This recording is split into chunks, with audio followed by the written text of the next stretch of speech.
Fui contatado recentemente por um casal em Yorkshire que faz esses objetos e eles queriam trazer um para cá para que tivesse mais visibilidade.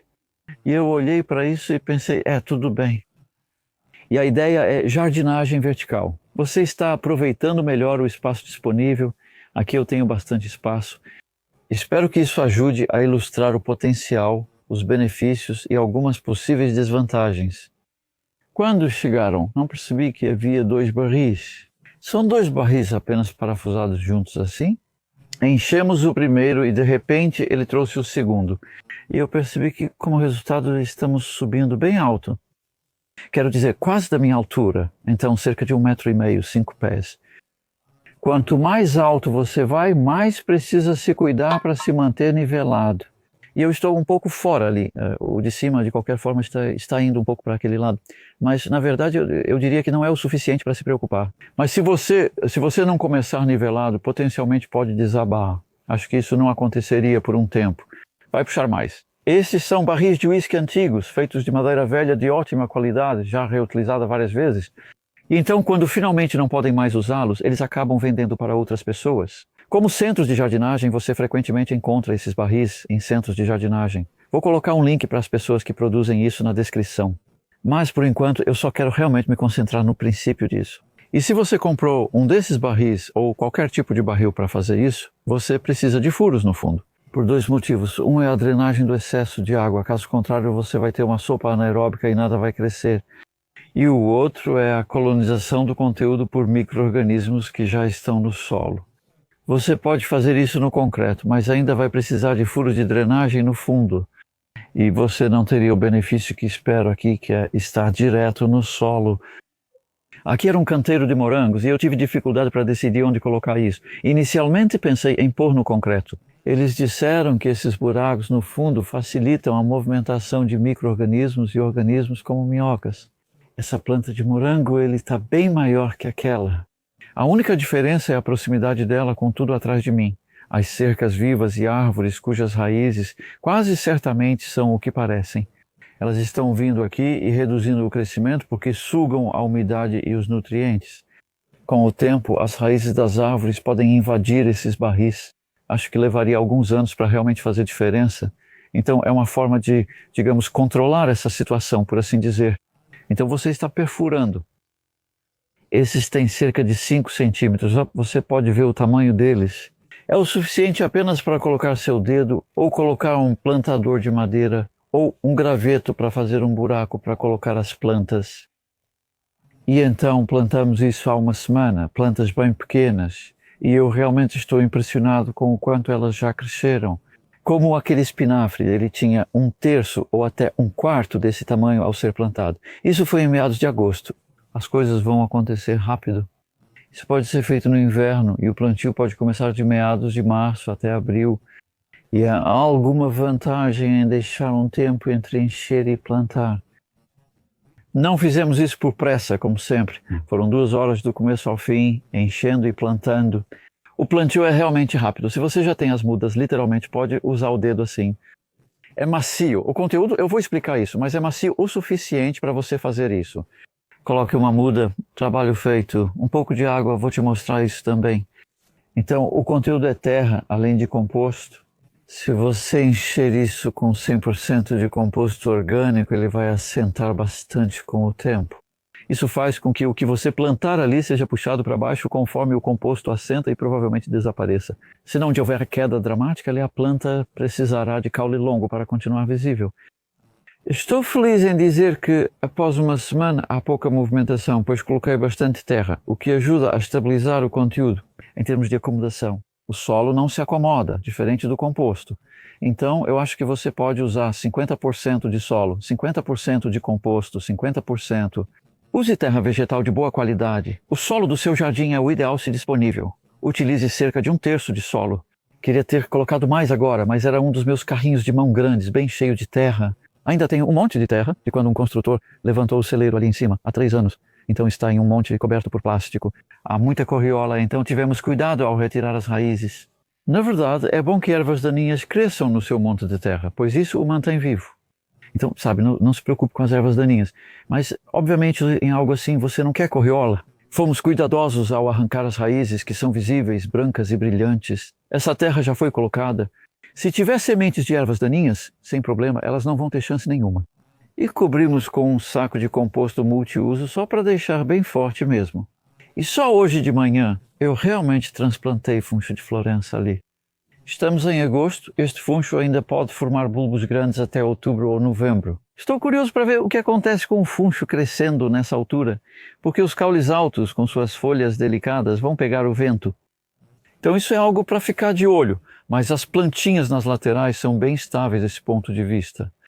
E temos coisas como alface ali, aquilo é chicória. Se isso vai virar uma radiquia e se vai aguentar ali sem cair, bom, deveria aguentar. Temos couve-rábano, bastante couve-rábano na verdade, eu simplesmente tinha mudas. E aí ele trouxe um pouco de sálvia.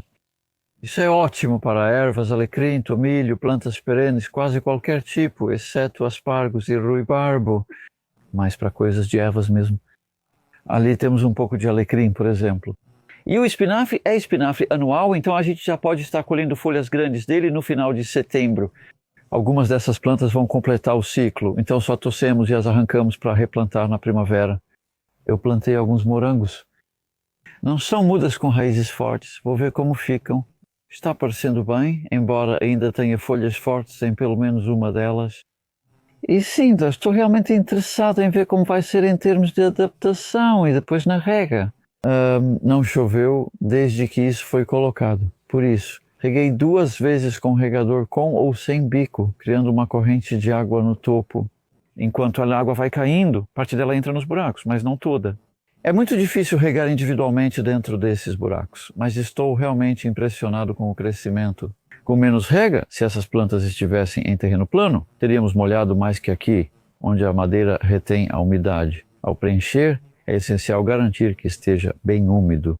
Eu diria que até mesmo regar em excesso nesse momento não é um erro. Basta garantir que o recipiente esteja totalmente cheio de composto úmido. Você pode colocar água por cima, mas é mais fácil ir adicionando tudo enquanto faz.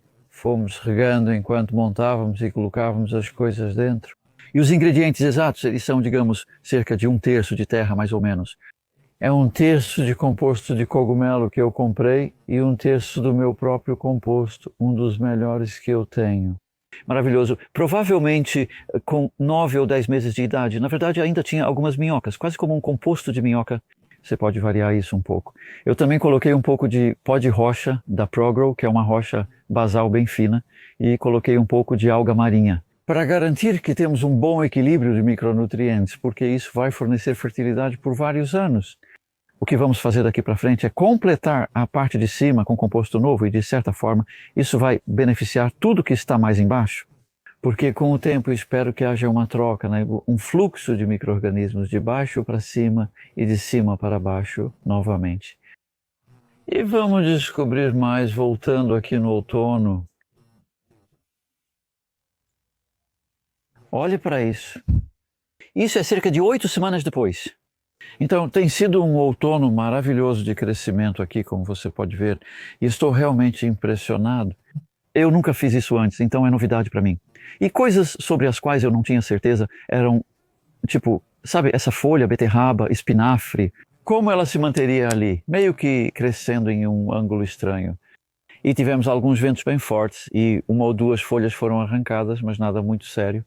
Então tem bastante colheita aqui. E tem até coisas como o couve-rábano do outro lado, cujas folhas foram bastante comidas por lagartas. A maioria das brássicas foi bastante comida por lagartas, mas ainda tem um pouco de couve-rábano ali. É legal de ver e você pode perceber como o funcho está começando a se desenvolver. Hoje é 10 de outubro, meio do outono, e ainda há tempo para o crescimento.